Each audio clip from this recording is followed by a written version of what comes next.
Serial testing lamp എങ്ങനെ നിർമ്മിക്കാം? Serial testing lamp ഉപയോഗിച്ച് ഷോർട്ടായ സർക്യൂട്ടും ഷോർട്ടായ ഇലക്ട്രിക് ഉപകരണങ്ങളും സേഫായി കണക്ട് ചെയ്തുകൊണ്ട് ചെക്ക് ചെയ്യാനും റിപ്പയർ ചെയ്യാനും സാധിക്കും. ഇതാണ് സീരിയൽ ടെസ്റ്റിംഗ് ലാമ്പ്. സീരിയൽ കണക്ഷനും നോർമൽ കണക്ഷനും തമ്മിലുള്ള വ്യത്യാസം കണ്ടു മനസ്സിലാക്കാം.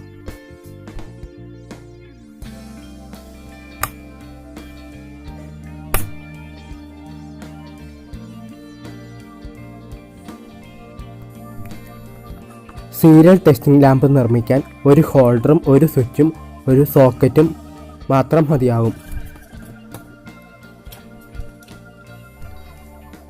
ഇവിടെ നോർമൽ കണക്ഷനും സീരിയൽ കണക്ഷനും നൽകുന്നതുകൊണ്ടാണ് 2 സ്വിച്ചുകൾ എടുത്തിരിക്കുന്നത്.